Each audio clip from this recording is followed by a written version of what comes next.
All right, guys, welcome back. We are going to jump into more of your asks because I still have a lot of them. I'm not sure I'm going to get through all of them before the next episode drops. Okay.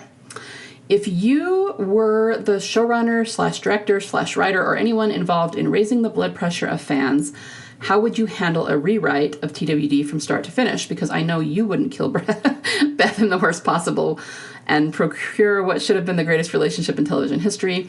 P.S. I kind of realized that I'm asking you to write a summarized fanfic, but I digress.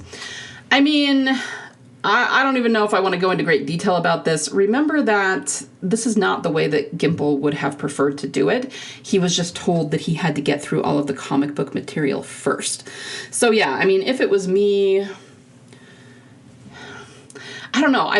Honestly, even though it sucks and it's taken a long time and we wish that they had been together long before this and all of that, at the same time, I've kind of fallen in love a little bit with the Sirius and resurrection symbolism. So I don't know. I don't actually mind it as much anymore as I used to.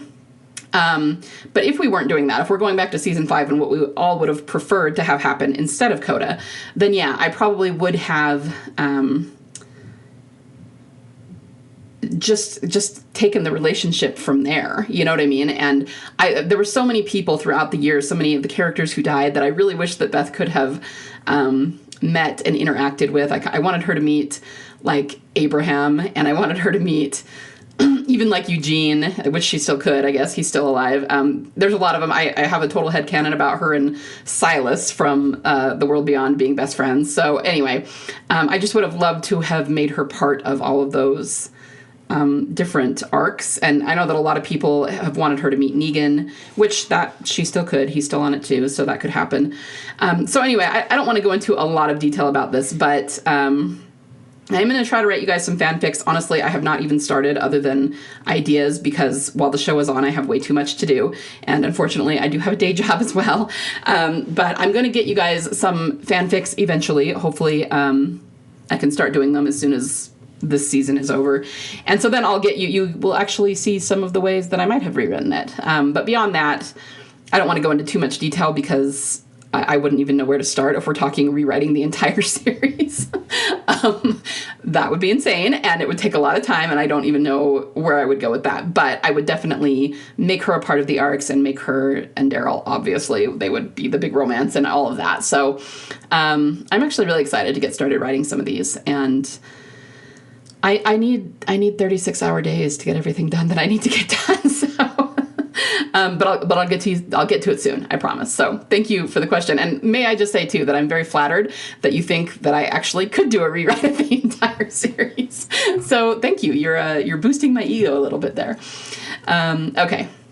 Potential spoilers for people not watching ahead. Okay, so once again, you don't want to hear it, fast forward or stop listening.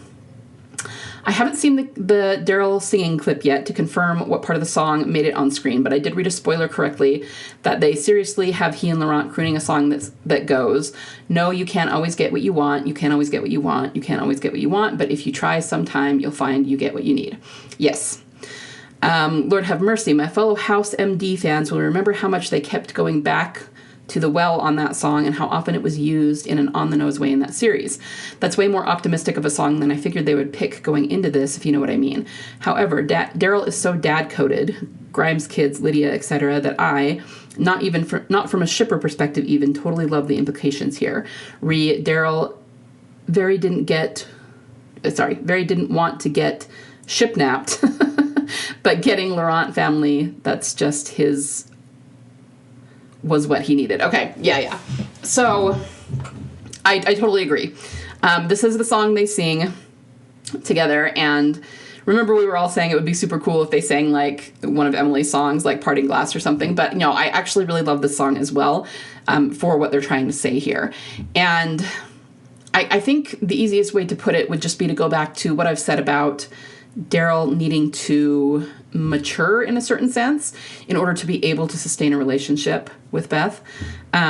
Even what we saw, I'm really glad that I'm doing this ask in particular after episode 3, because even what I've said before now about episode 3 and about what we said about how he, assuming that he did understand her when she said, "I love you," and he couldn't say it back, he's learning a lot about himself in this season, things that he didn't realize about himself. He's learning, which he kind of knew this before, but he's learning that he really does want to settle down and he really does want a family. And he's learning that he needs to be in love with this person, whoever he settles down with. And the fact that they had him articulate what his dream life would be, just being with someone who wants to be with him, who he can watch the sunset with, and, you know what I mean? And just like basically feel safe with and have a good life with. He realizes he wants that now. And so you could say that, as you're saying, I think, what he would have wanted would be to have that, but he needed to go through all of this stuff first in order to be able to have what he wants. So yeah, he got what he needed in terms of being able to go forward and now find the life that he wants. So, I mean, it's actually kind of similar to what they did in 701. Remember how after the horrible gore of Negan, when Abraham and Glenn died, Rick had like the vision of the picnic and everybody eating together and having fun, and Glenn was there with his son, and it was just like the life it was what he wanted that wasn't going to come to pass. So that was actually much grimmer than what we're talking about here, because Abraham and Glenn really did die, and it's not like Rick's going to get that exact thing at some point. But here, I mean, we're kind of talking about something similar in that there was the way that Daryl wanted it, and then what am I trying to say? So there's two different ways to look at it. You can look at it as he didn't get, which is what you're saying, he didn't get what he wanted, but he did get what he needed, and now when he's singing this song, he's realizing that that is something he needed, right? So he's kind of realizing that, I guess you could say he's realizing it all worked out the way it was supposed to, which goes back to 509. It went the way it had to, the way it was always going to. So that's a theme in the show. But I also think that there's an extension to this song, which is you can still get what you want, but you have to get what you need first. And often when you get what you need, it changes what you want. So it's like, I'm trying to think of an example, because I actually teach this in fiction writing, the character want versus the character need. At the beginning of the story, okay, let's use something like Lord of the Rings as an example.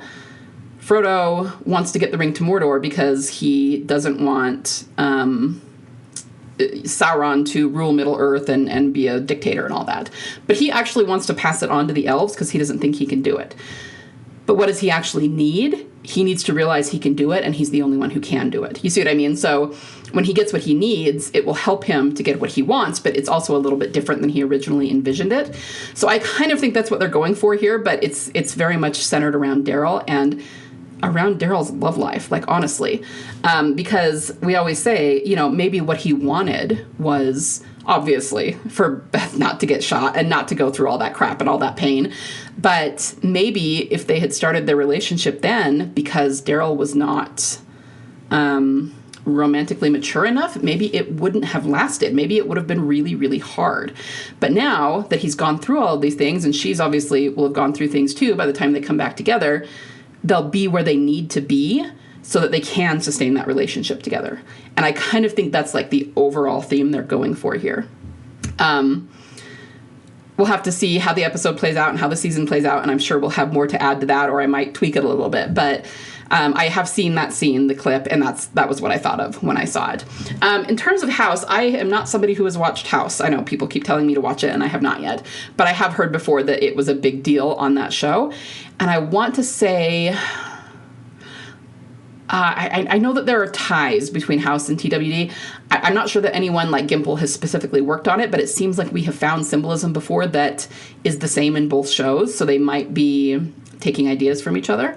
But I don't really, off the top of my head, remember what it is right now. So anyway, I hope that helps. But I am very much looking forward to this scene because I think it's very sweet. And, just to reiterate, remember that this is a fulfillment of the I never. When Daryl said, I've never sung out in public before. This is a fulfillment of that scene. And that's exciting too, because other than the frozen yogurt, everything will have been fulfilled by that point. And so we'll have to see about the frozen yogurt. So thank you for sending that in. All right, I've seen the dark ship complaining about Daryl not paying enough attention to Carol while she's trying to talk to him when they reunited. Plus, he doesn't spend enough time trying to explain Laurent to her. But frankly, after how she did Lydia during the Alpha arc of freaking course, Daryl wouldn't be in a big hurry to have Carol around another one of his kids. Well, okay, I can go a couple of directions with this. Number one, yeah, I mean, I literally saw... So somebody sent me something that basically said that the Carolers hate Laurent, and I was going, okay, what do they have against Laurent? Like, he's just a kid. He's just minding his own business, trying to survive. And the answer was that basically when Daryl is focusing on Laurent, he's not focusing on Carol. You know, so Laurent is like stealing Daryl from Carol, therefore they hate Laurent, which is ridiculous and quite immature. So yeah, this is just another one of those things. He's not paying enough attention to her. I mean, have y'all seen the reunion scene? That's a really big hug. I don't see how that's not paying attention to Carol. So this is just them complaining about something that's kind of dumb. I don't think that Daryl would actually take this particular belief, though. I don't think that he would not want Carol around Laurent. Yeah, Carol's had issues, but remember that he got very protective of her when Henry died. So I don't think that he thinks of Carol as being a danger to children. He definitely, he got mad at her about the Connie thing, but that was that was not her just hanging around a kid. That was her setting dynamite in a cave. I mean, that was very forward action of her, you know. So I don't think that he would be at all worried about her being around Laurent. In fact, if he had to go somewhere and couldn't protect Laurent for a minute, I think Carol's the first person he would give Laurent to and say, make sure nothing happens to him. So I don't entirely agree about that last part, but you did make me laugh the way that you worded it. And the other thing is, remember that Carol and Ezekiel were taking care of Judith and RJ for a while, and Daryl knew about that, and he didn't have a problem with that either. So, but yeah, definitely the complaining of the dark ship is one that we can kind of chuckle at. All right, next one. Not gonna lie, it was kind of sweet to see Daryl actually kiss someone, even though I will always want him with Beth, and we know that Isabel ain't it because she dies. Also, Norman Reedus just gave an interview about the kiss and called it an experiment. It kind of reminded me of a boy and a girl left alone in a closet to do 7 minutes in heaven, and they're like, well, I guess let's kiss. Yeah, totally. I kind of felt the same way. I told my fellow theorists, okay, obviously I wish it was Beth and not Isabel. But just seeing him make out with anybody kind of turned me on. So I'm not going to lie, I might have watched that scene several times. But so we're probably all on the same page about that. But it'll be even better when it's him and Beth. So we have something to look forward to. But yeah, I agree. And I've kind of already addressed this, just that the kiss was an experiment. It was the beginning of a possible relationship. It was not the end all be all of anything. And I do wonder about that. I wonder, like, how much of the theme they will bring out with Beth. Like, will he? Because I think you could argue that even if he kisses Beth pretty quickly after he sees her, I don't think it will be like with Isabel. Because yeah, they'll be different people than they were when they last saw each other. Because a lot of years have passed and they've had a lot of experiences. But I think Daryl is already in love with Beth. So when he kisses her, it's going to be completely different than it was with Isabel. Or at least that's my headcanon, right? Okay, let me do one more here. Need your thoughts on the latest EW article where Norman says this: in the end, while romance or romantic entanglements may have played a big part in the story surrounding other Walking Dead characters, don't look for it to overwhelm Daryl's future. We did that with Rick, and we did that with Shane, and we did that even with Glenn. Readus notes, I don't think Daryl's the same character as those characters. This made me nervous. Do they have no plans after all of giving Daryl a romance? Why would he say this? Say his character isn't going to get a romance like Rick and Glenn if Beth is coming back. So I did read through this when this first came in. I'm just now getting around to it. Two different things I could say. First of all, reading the whole article, this entire article is focused on Isabel. Okay? This is the same article where he says the thing about the kiss being an experiment.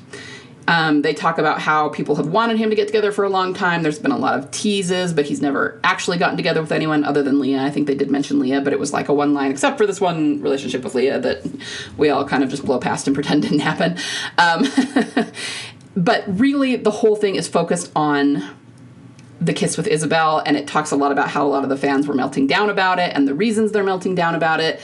So to me, even though, I mean, the thing, I'm really going to split hairs here, but I do think it's important to notice this. The part where it says, in the end, while romance or romantic entanglements have played a big part in the story surrounding other Walking Dead characters, don't look for it to overwhelm Daryl's future.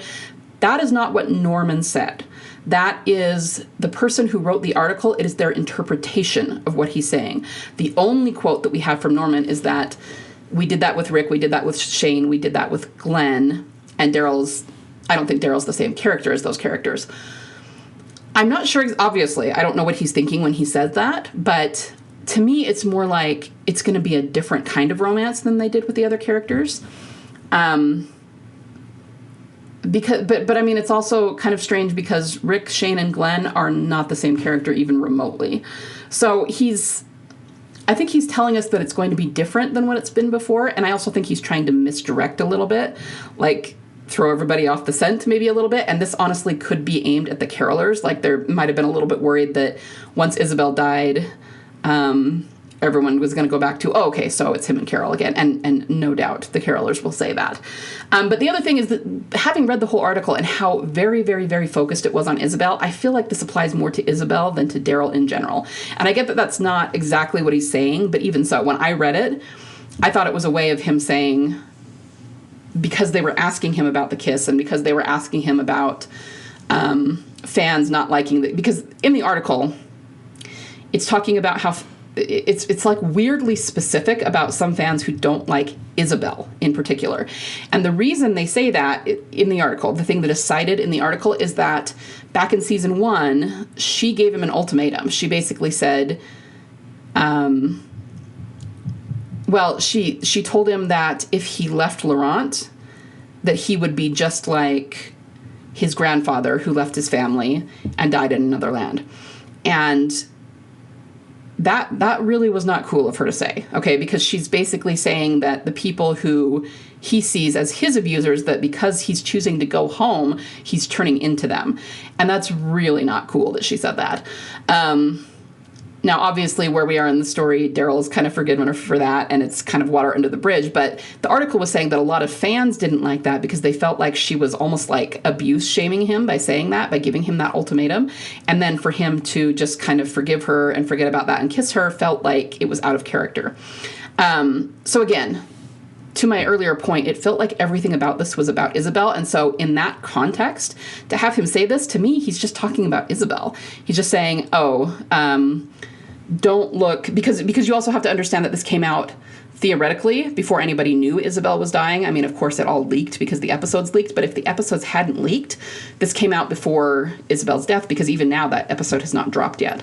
So this also could have been his way of like preparing people for Isabel's death and going, okay, well, he's gonna get a kiss, but don't expect that to be a big part of the arc moving forward. And that's like his way of saying without saying that she's dying. But I did want to say about that article and them talking about the fans saying that, I'm not saying that fans haven't said that. I personally keep forgetting that she said that. Like, when I read the article, I was like, oh yeah, she did say that. And I was kind of pissed at her for that at the end of season 1, and I had completely forgotten that. So it could be that people really are calling and writing in and posting about it and saying that. But I will say that I personally have not seen anybody cite that as a reason that they don't want Daryl and Isabel together. So it seems a little bit odd to me that they would put that in the article, and I almost feel like they put that in there on purpose to... They're trying to tell us something, and they're just couching it in the idea that the fans are writing in and saying this. So they're going, okay, well, we need them to know this about the relationship. We'll just say that fans don't like it because of this, because it's like a convenient way for them to tell us this, and say that it's a response to the fans. But what I think they're trying to say there is just that there's just a little bit of an edge of toxicity to Daryl and Isabel's relationship. Not nearly as bad as it was with Leah, but the fact that she said that she gave him that ultimatum, that's not great. And then with everything else I've said in the past few days, we've talked about maybe Daryl is settling, and he is actually not in love with Isabel. And I even don't think Isabel's really that interested in him. Again, she just decided to go with him because everything at the nest with Losang fell apart. And then she kind of felt like she was alone and adrift. And what do I do now? Well, Daryl's offering to let me go with him, so I'll just go with him. But that is not the same thing as being in love with someone, or even being genuinely interested in them and choosing to go with them because you want to be with them. That's really, she's using him almost as, I don't know, a backup plan or something to fall back on, and that's not really fair to him. So even though I'm not saying Isabel is toxic as a person, but the fact that he is not her priority and she's not genuinely interested in him romantically, that's going to put an edge of toxicity into the relationship. So I kind of think that's what they were trying to tell us by putting that into this particular article. But yeah, in terms of whether there will or won't be romance moving forward, again, I think that they are interpreting what he said and sort of putting a certain spin on it for the article. Think of it this way. At the end, the final episode of the flagship show where Daryl was leaving, Judith says, "You deserve a happy ending too." Then in the first episode of the first season of Daryl Dixon, we hear her say that as he's getting to France. Guys, it's not even evidence. That is 100% proof that the spinoff is going to be about him finding his happy ending. They would not have put that there if it wasn't, okay? And then it's backed up by everything we saw and have seen so far. In season 1, I always talk about how when they talk about having someone waiting for you, someone special at home, his head goes down because he doesn't have that and he's sad. And then he sees the woman, or he hears, I guess I should say, the woman playing the cello, and then he sees this couple having dinner together, and it's clear that he wants that. I mean, it's very, very obvious the way that they're doing this, that he's looking for that. And now we have Isabel, and he kissed her, and, you know, Norman is saying, okay, but it's not because he's in love with her, it's because he wants to start a relationship with someone. So all of this goes to evidence for the fact that this is going to end, you know, wherever the spinoffs end, whether it's after season 3 or 4 or 5 or however many they do, it's going to end with him finally finding his happy ending, right? He's going to find his significant other. Whoever that is, he's going to find it. And that's what the spinoffs were created for. Now, obviously, I think it's going to be Beth, but whoever it is, even if you don't believe that, that's what it'll be. So it would be ridiculous for Norman to be like, oh yeah, we're not doing romance with Daryl. Like, have you listened to the lines in your own show? I mean, you know what I mean? So I don't think that's what he's saying. I think that's the way it came off in the article. But this is not something I'm worried about. I think this is just kind of a spin on whoever wrote the article, you know, how they interpreted it. It also could be that they were very much getting their cue from Gimple and he was wanting them to do a little bit of misdirection. Because that's how they roll too. You know, they don't want us to be guessing that, even though it's pretty obvious at this point. So anyway, I rambled about that a lot longer than I meant to, but I hope that answers your question and I hope that puts your fears to rest. All right, guys, I'm going to call it there. I do not know if I will be able to do another video before the episode drops, but if not, then I will continue after. And I'm very, very excited for episode 4 because I do know a lot of what's happening in episode 4 and stuff's going down in episode 4, so it's going to be a big deal episode. All right. Other than that, have a great week, and I will be back soon. Bye.